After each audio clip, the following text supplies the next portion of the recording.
Nous voilà aujourd'hui pour une vidéo de test d'onduleur hybride SRNE que j'ai reçu ici.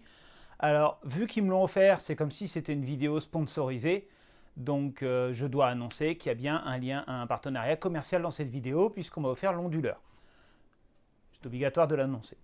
Donc, on va tester tout ça, voir ce qu'il en est, juste après le générique.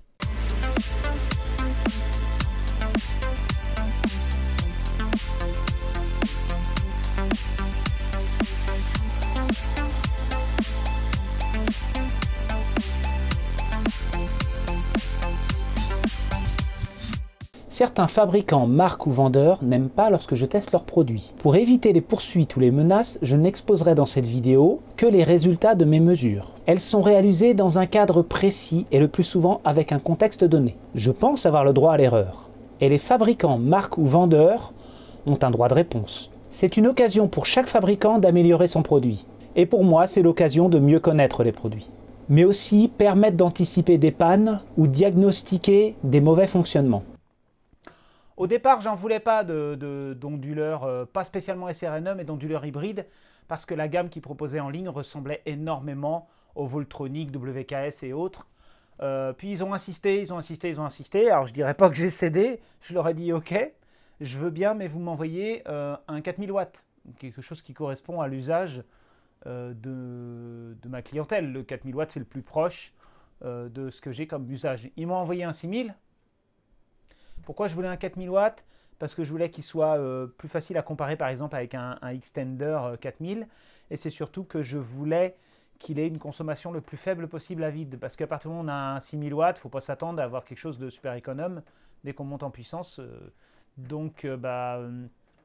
Ils ont envoyé le plus puissant parce qu'ils veulent montrer qu'ils sont capables de faire du puissant. Mais ce n'était pas l'approche que je voulais en termes d'autonomie. Je voulais avoir l'onduleur le plus économe pour tester le plus économe. Bon, on fera le test qu'on pourra. Alors cet onduleur est IP65, c'est-à-dire qu'il est censé être installable en extérieur, ce qui est très bien, j'ai vérifié, ça a l'air d'être effectivement ça. Peut-être les ventilateurs à vérifier avec un peu plus de sérieux. Moi, je ne l'installerai pas en plein soleil ou vraiment sous la pluie, je le mettrai plutôt dans un cabanon, pas forcément fermé. Parce que moi, on a souvent le souci des insectes, en fait. Les insectes, il y a de la condensation dans un local technique. Donc c'est un peu dans ce sens-là qu'il faut prendre ce IP65. Pas le foutre sous la pluie directement, parce qu'il va souffrir quand même. Qu'est-ce que j'ai à dire d'abord sur l'aspect extérieur du produit? Alors je vois pas pourquoi ils ont mis un gros... je vais pas dire de gros mots, un gros machin. Là, ils auraient pu mettre deux presse-étoupe pour les deux câbles. Parce que de toute façon, ils ont fourni des cosses en 25 carrés, ce qui est un peu court pour du 6 kg. Moi, j'ai raccordé en 25 carrés. Ils ont mis un gros plug là.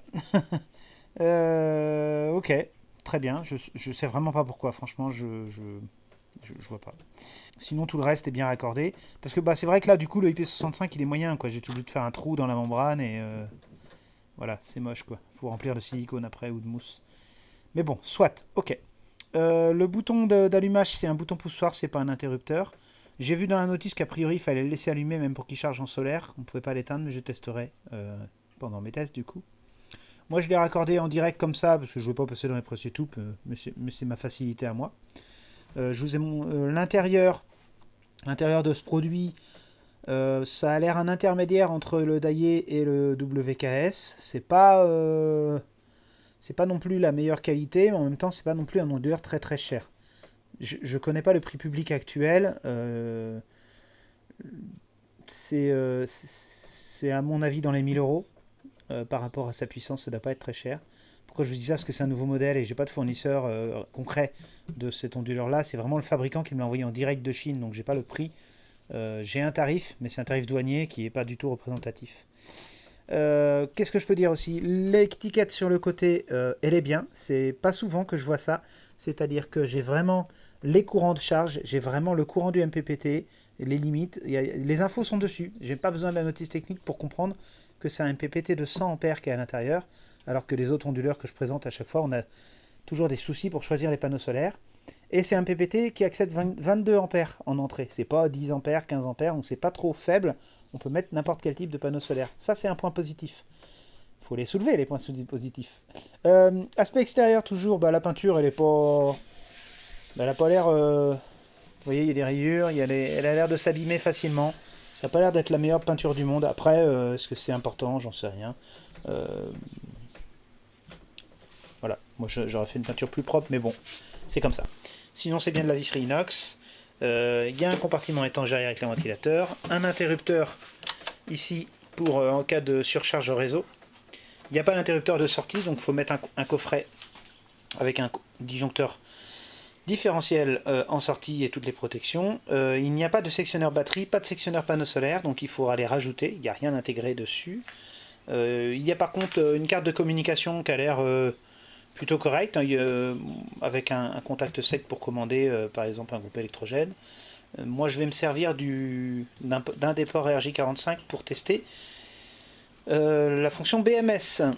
Bon, moi je vais tester les rendements sur ce produit, mais avant, j'ai fait une petite liste en regardant la notice technique de tout ce que je pouvais dire et de tout ce que je pouvais tester. Donc je commence par là, très artisanal. Donc IP65, je l'ai trouvé à la page, je sais plus, 30 ou 40.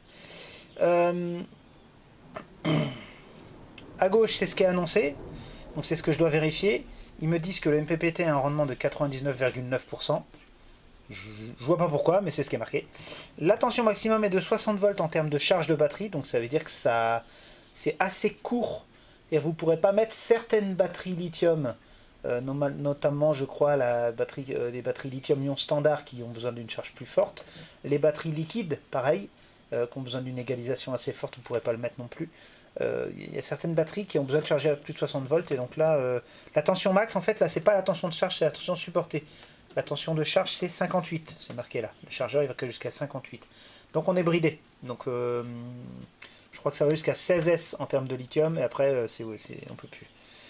Ils disent que l'onduleur a un rendement supérieur à 90%. C'est pas beaucoup, donc je pense que doit être dans les 91. Ça doit pas être énorme, mais on va faire le test. Que le chargeur a un rendement de 95%, à vérifier aussi. Apparemment, d'origine, c'est un onduleur qui est fait pour l'autonomie avec un point groupe électrogène ou un point réseau.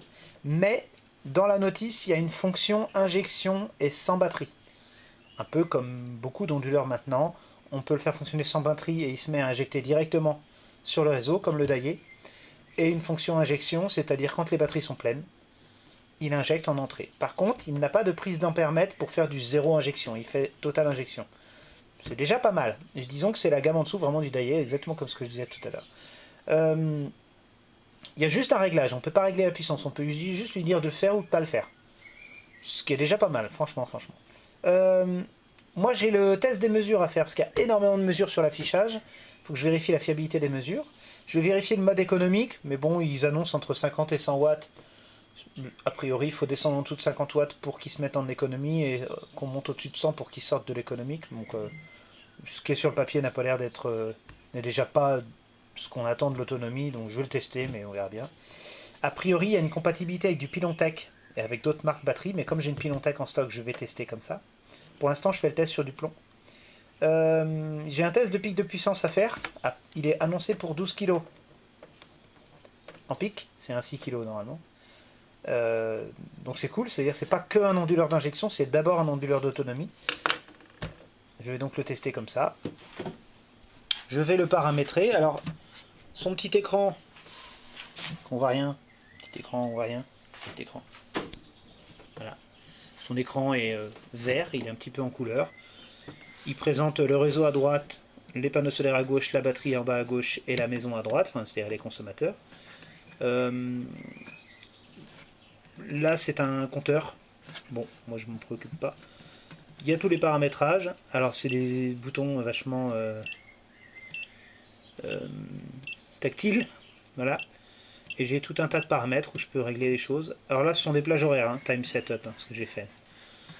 On peut paramétrer des horaires de charge et de décharge. Il y a tout un tas de choses qu'on peut faire avec l'onduleur. Pourquoi pas.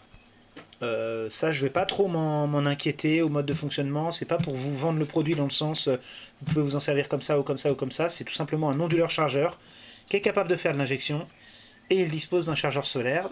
Et moi, je vais chercher à voir les petits détails que je teste d'habitude, le rendement des appareils, le rendement global. C'est ce qui m'importe. Hein.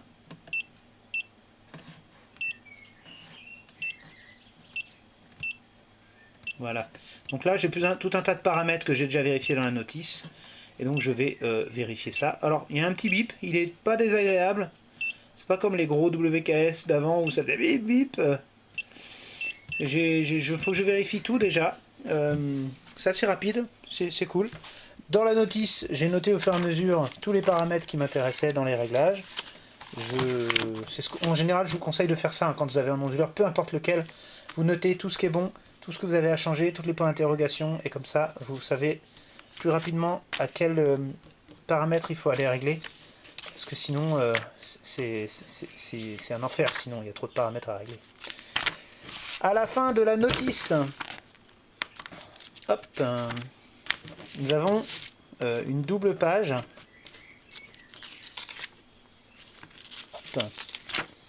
Qui nous donne les caractéristiques techniques. Moi j'ai le modèle de droite là, le modèle en 6600, 6000. Il nous donne tout un tas de rendements, de puissance. C'est là-dessus que j'ai pris les valeurs, les 12 000 volts ampères. Et on a la partie solaire qui arrive plus loin. Donc là on a la partie chargeur 60 ampères, la partie solaire qui monte jusqu'à 100 ampères. Et IP65, les normes qui respectent et autres. Et à partir de ça, j'en ai déduit le calcul des panneaux solaires. Je le fais régulièrement dans les vidéos, là je vous le fais en live, enfin je vous montre les résultats. C'est un MPPT qui accepte jusqu'à 500 volts en entrée. Alors les condensateurs dedans c'est les 500 volts, donc c'est pas 505 ou 510, c'est 500.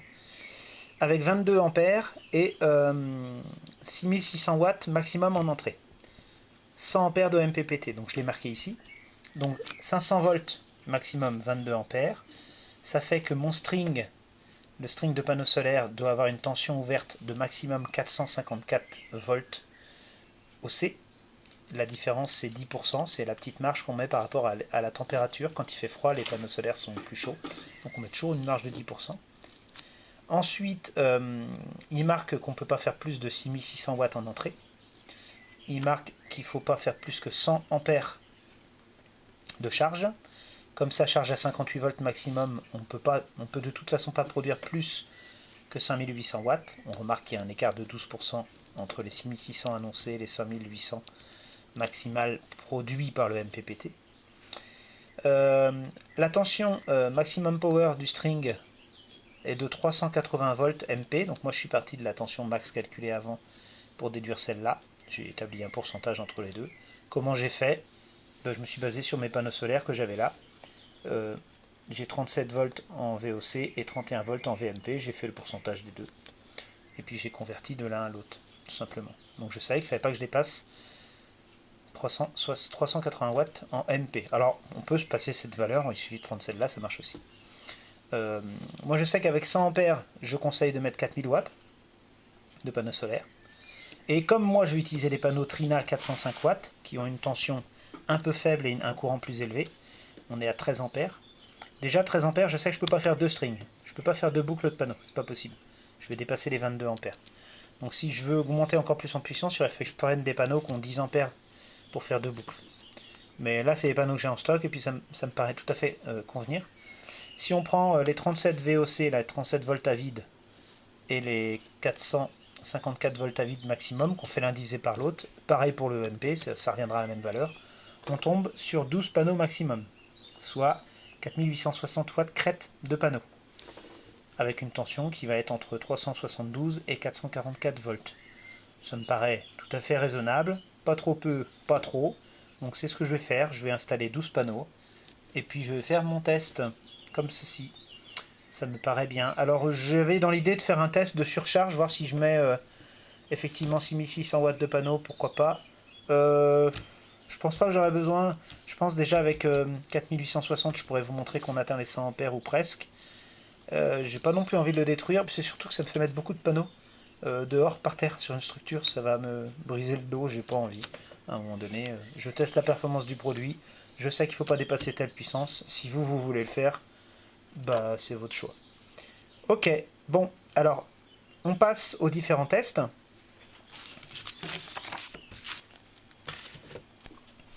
Le premier test que j'ai fait, c'est la mise sous tension.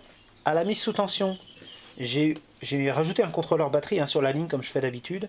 J'ai eu une consommation de 12 watts au moment où l'ordinateur s'est allumé, puis c'est passé à 104 watts, c'est redescendu à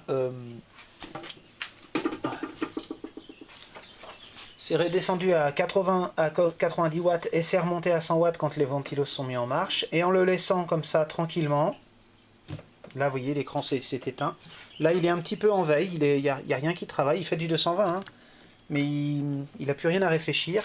Il est tombé à 73, tout à l'heure j'étais à 77 watts. J'ai l'impression qu'il baisse un petit peu. Je sais pas si c'est parce que c'est la tension de ma batterie qui baisse. Là on est à 50,1 volts, tiens je vais noter. On est à 74 watts sous 50,1 volts. Donc déjà ça c'est une tension à vide qui est élevée. Trop élevée, au moins 2 fois trop, voire 3 fois. C'est préjudiciable. Ça fait peut-être 1 heure qu'il est branché tout seul là. Et on a consommé 1,4 ampères sur la batterie. Bon allez, je vais faire les tests de rendement. Je fais les tests de rendement d'abord en décharge, enfin en onduleur. Je me sers de l'installation Kit of Grid avec le Studer là pour gérer la décharge. Et pour la charge, ça sera exactement pareil. Je déchargerai Kit of Grid dans SRNE. Je fais 2 vidéos en même temps. Après mesure approfondie, voici les courbes de rendement de cet appareil. Alors on remarque que l'onduleur a un meilleur rendement que le chargeur et le MPPT un peu semblable à l'onduleur, sauf en basse puissance, mais c'est pas tout à fait représentatif parce que MPPT s'arrêtait de charger un petit peu brutalement parce qu'il considérait que les batteries étaient chargées. J'ai pas réussi à faire les rendements de basse puissance, il n'arrivait pas à faire des basses puissances. Je sais pas si c'est normal, mais on va dire que c'est juste que j'ai pas pu le mesurer. On va regarder tout de suite le rendement dynamique. Le rendement dynamique, je l'ai fait dans plusieurs vidéos, c'est-à-dire que je mets en marche l'ensemble du système. Donc là, c'est un tout en un, donc je mets en marche l'onduleur. Je laisse les panneaux solaires produire, je mets de la production, de la consommation, de manière un petit peu aléatoire. J'allume, j'éteins, je laisse le soleil travailler et je fais des mesures. Et donc comme ça, je constate le rendement global de l'installation entre ceux qui rentrent et ceux qui sortent. On regarde sur la courbe du bas, on voit que globalement, on est aux alentours des 90%. Bon, plutôt en dessous. Voilà, la petite courbe rouge nous le dit bien. Et sur le détail en hauteur, alors la courbe verte, c'est la puissance du soleil. Donc à un moment donné, le soleil s'est couché. Il était relativement stable, presque jusqu'à 1000 watts au mètre carré. Ensuite, la courbe jaune, c'est l'onduleur. C'est la consommation que j'avais sur l'onduleur. J'ai mis pas mal d'appareils. La courbe verte, c'est la production du soleil. C'est-à-dire c'est les watts qui arrivaient, qui étaient produits par les régulateurs MPPT. Et la courbe rouge-orange en dessous, c'est la courbe de la batterie, c'est-à-dire ce qui rentre et ce qui sort de la batterie. Je n'ai pas trop sollicité la batterie. Alors, concernant le rendement en bas, j'ai une deuxième courbe de rendement qui est en rouge, qui dépasse les 100%, et ça, c'est cette courbe que j'aurais dû afficher si j'avais gardé, si je m'étais fié à l'écran du SRNE, à ce qui est affiché sur l'écran. Aussi bien en termes de production solaire, d'énergie qui va dans la batterie, que d'énergie qui est consommée. Or, l'affichage n'est pas bon. Donc comme moi j'ai des wattmètres en entrée et en sortie, je me suis servi de cela pour faire les rendements. Si je m'étais servi de ce qui était écrit à l'écran, j'aurais dépassé les 100% régulièrement. Donc c'est forcément faux. On ne peut pas dépasser les 100% de rendement. C'est assez folklorique d'ailleurs. Donc voilà, je la mets parce que c'était assez. Il y avait un gros écart entre les deux. Et je voulais quand même le mettre en évidence. Ça veut dire que l'affichage, très souvent, il ne reflète pas la réalité, quoi.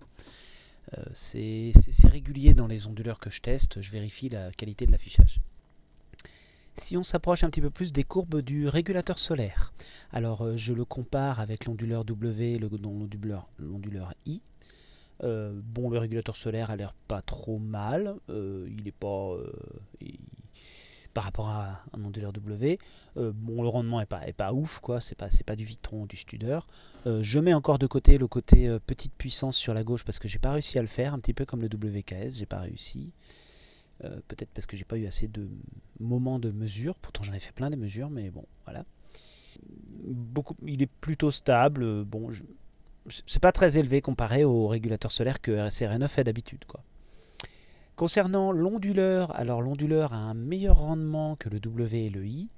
C'est un rendement qui est relativement correct, surtout en haute puissance, le rendement est très bon. il est même supérieur à Studer à partir de 1500, 2000 watts. Parce que le Studer XTM que j'ai testé dans cette vidéo, sur cette chaîne, a des rendements très élevés en basse puissance. C'est parce que c'est fait pour l'autonomie. Et quand on arrive en très haute puissance, il y a une petite perte, mais qui est relativement rare puisqu'on n'utilise pas forcément à 100% les onduleurs. Donc cet onduleur SRNE est aussi un onduleur de travail, un onduleur qui est fait pour travailler avec pas mal de puissance, pas avec 10 watts ou 100 watts. Alors il faut qu'il supporte aussi cette puissance. Si on s'intéresse, si on revient maintenant sur les courbes uniquement du SRNE, donc onduleur, chargeur, MPPT, et qu'on zoome un petit peu, alors là, à ce niveau-là, je vais supprimer la courbe du régulateur MPPT parce que elle me paraît, c'est une extrapolation qui me paraît fausse, et puis c'est pas très grave. On va se concentrer sur le chargeur et l'onduleur, donc à moins de 100 watts. On est sur des rendements assez faibles quand même. Pour dépasser le 50% de rendement, on doit atteindre la consommation à vide de l'appareil. C'est normal, comme la plupart des appareils en fait. Faut consommer plus que ce que lui-même consomme pour que ça fasse 50-50. C'est tout à fait normal. Sur la consommation habituelle de mesure de 41 watts qui correspond à 1 kWh par jour, j'ai 37% de rendement, c'est un petit peu supérieur au W et au I. Et cela veut dire que pour consommer 1 kWh en 230 volts, il faudra donc produire ou consommer en courant continu 2,7 kWh donc, par jour sur 24 heures. Ce qui est un rendement assez faible. C'est à peu près la moitié des grandes marques. Donc là, on est en mode éco, on consomme 52-54 watts, et entre 0 et 3 volts aux bornes. Il n'envoie même pas d'impulsion, il doit faire une toutes les minutes. J'ai pas réussi à le redémarrer pour l'instant. Donc si j'ai les panneaux solaires de brancher et que l'onduleur est éteint, le régulateur MPPT s'allume, mais vous voyez, il s'allume, il s'éteint plusieurs fois, jusqu'à ce que la tension soit bonne. Et là, il ventile, hop, il s'éteint. Il considère que c'est pas assez en tension, il recommencera plusieurs fois. Je sais pas si c'est bien. Je sais pas. Je trouve ça un peu agaçant, mais au moins j'ai enlevé l'alarme. Sinon il ferait bip comme les autres à chaque démarrage. Je viens de finir le test de cet onduleur hybride. J'ai fait à peu près tout ce que je voulais faire. Je n'ai pas pu faire le test sur les pylons tech, le test en lithium. Le fabricant m'a dit que le système en était capable, mais qu'il y avait une mise à jour à faire dans le futur. Enfin, j'ai une mise à jour pas disponible pour la Pylontech en tout cas, pour une partie de la gestion BMS. On peut le régler sur BMS et on peut le régler sur lithium, mais pour l'instant ça met en message d'alerte, donc j'ai pas réussi à communiquer avec la Pylontech. Il faut découper des câbles, brancher différemment, déplacer tout ça, donc je l'ai fait. J'ai fait un petit montage avec, comme j'ai déjà fait avec la Pylontech et le Victron, quand il fallait un câble spécial. Là il n'y a pas de câble fourni spécial, il faut fabriquer soi-même. Il faut répartir 3 conducteurs d'un côté, 2 conducteurs de l'autre. Enfin, c'est pas intuitif, quoi. C'est pas évident. Puis j'ai essayé plusieurs protocoles, ça marche pas. Donc j'ai pas insisté. Me suis dit que je le testerais au plomb, donc c'est ce que j'ai fait. Peut-être la communication marchera dans le futur, j'en sais rien. Les remarques que j'ai sur le produit, c'est d'abord, il n'y a pas de relais de mise à la terre. Donc l'onduleur ne met pas à la terre le neutre, il faut le faire soi-même. Ça veut dire qu'il faut le faire avec un petit relais supplémentaire qui permet de mettre le neutre à la terre lorsqu'il n'y a pas de courant en entrée. C'est-à-dire que lorsque le réseau vient se connecter dessus, il ne faut pas que le neutre reste à la terre, sinon ça fait disjoncter. Vous pouvez vous reporter à ma vidéo sur le neutre à la terre, justement, et le différentiel. Ça vous aidera à mieux comprendre. Donc c'est un petit peu dommage qu'il n'y ait pas de relais à la terre, parce qu'on est en 2023 maintenant, donc ça commence à faire un petit moment que la plupart des onduleurs en ont. Bon, c'est pas insurmontable non plus, surtout en autonomie, c'est pas très grave. Il me reste à faire des tests sans batterie et des tests en injection réseau. Je pense que ce sont les prochains tests qu'il faudrait que je fasse. Pour le moment, les rendements sont pas vraiment au rendez-vous. Je suis pas satisfait. Il consomme beaucoup à vide. Il a plus de 70 watts, entre 70 et 80 watts. Il ventile souvent, l'affichage, pareil, il n'est pas spécialement bon, il y a un certain nombre d'erreurs de mesure, il y a des choses qui ne s'affichent pas comme je voudrais. Il n'y a pas des erreurs de mesure sur toutes les valeurs. C'est comme ça. C'est pas un onduleur équivalent d'Aie ou d'autres marques qui pourraient assembler. Il ressemble visuellement, mais c'est pas la même construction, c'est pas le même onduleur.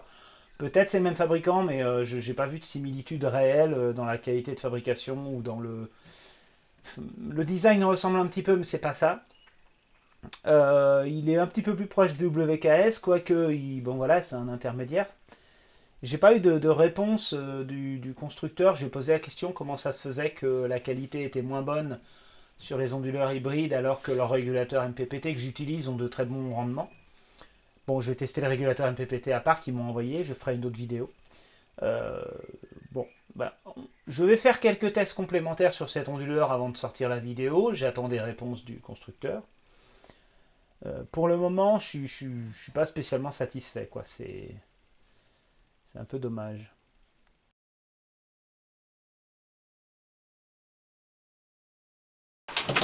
Donc je teste le SRNE là en mode réseau, injection réseau. J'ai deux paramètres à modifier. J'ai un paramètre pour lui dire qu'il met l'ACIN en first, le main power, c'est-à-dire qu'il considère que les batteries sont chargées par le réseau. Donc c'est le réseau qui est censé me simuler les batteries. Et un autre paramètre que je vais mettre là dans PV Grid Connected Power Generation Function. Donc il faut que je lui mette en on. En gros, quand les batteries sont chargées, c'est-à-dire tout le temps, puisqu'il n'y a pas de batterie, ou quand il n'y a pas de batterie, il injecte tout au réseau. Donc je le mets en mode onduleur réseau. Pour ça, il faut qu'il s'allume. Donc je suppose qu'il va s'allumer à partir des panneaux solaires. Donc on y va. Hop. Petit bouton power.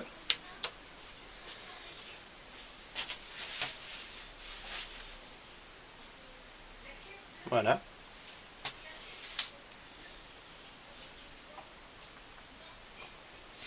Il me dit que les batteries, il n'y en a pas. Il y a bien 200 volts.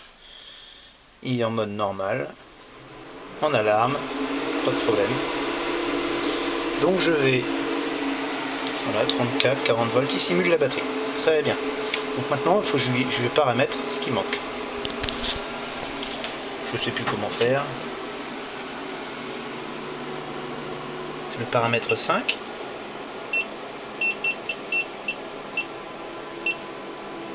Non, c'est pas le 5. Ah. C'est le 6. Voilà, il est en mode hybride. Il faut que je le mette en mode AC First. L'autre paramètre, c'est le paramètre 34.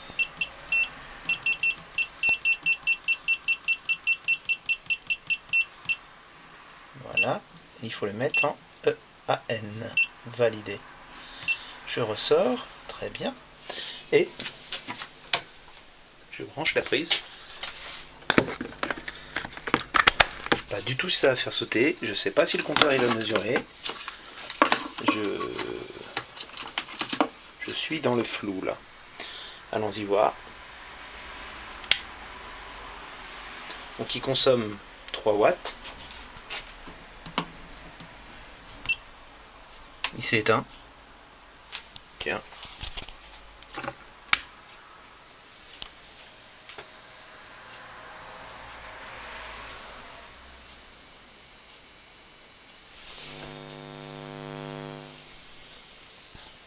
L'écran s'est éteint. Qu'est-ce qui s'est passé?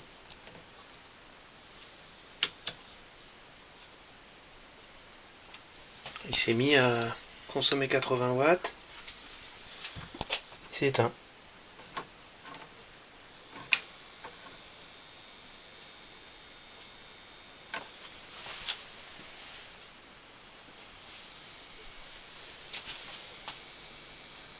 Il est peut-être cramé.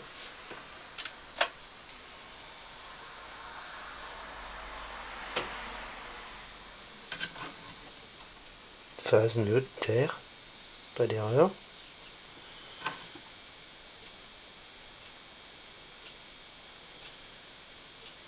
Est-ce qu'il doit redémarrer? J'en sais rien.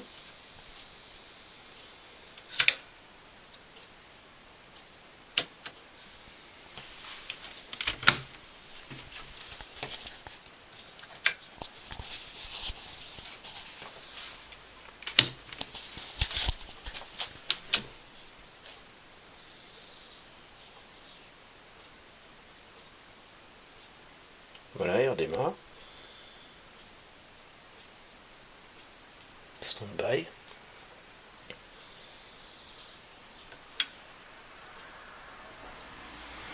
C'est bizarre, donc là il fault. Est-ce qu'il a compris qu'il n'y avait pas de batterie? Il est en main first, donc ça doit être ça.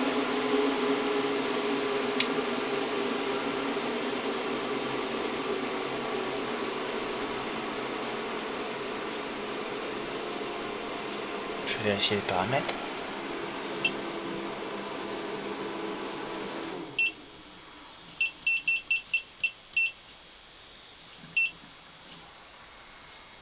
Bon. Allons-y, je mets du jus. Si je mets le réseau.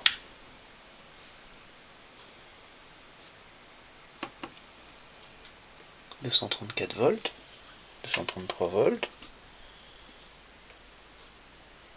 Là on est à 20 watts, 22 watts, 70 watts, 100 watts. Donc il se met à produire 200, 300 watts, 370, 400, 500. Oui, donc il produit. Pourquoi il s'est éteint tout à l'heure? Je ne sais pas.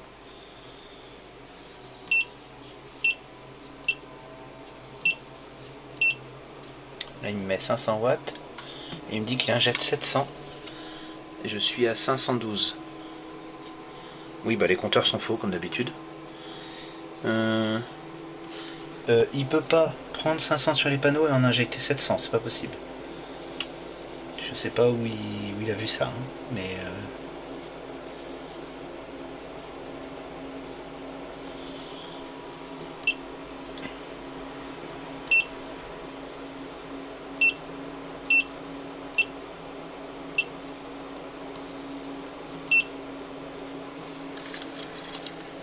Moi j'ai 500, 600 watts.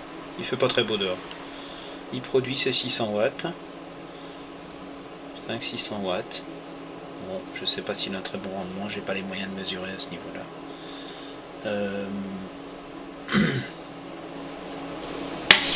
Oh bah merde! Donc le SRNE a cramé mon Studer. Comment il a fait? Ils étaient déconnectés hors tension. Mais en fait les câbles batterie et les câbles 230 volts du Studer passent à 3 cm des câbles solaires. Et les parasites envoyés dans les câbles solaires ont créé du courant dans mes câbles en courant continu. Et lui il a fait pouf. Il marche encore mais il a un truc à péter dedans, ça doit être un filtre. Il faut que je démonte et que je regarde.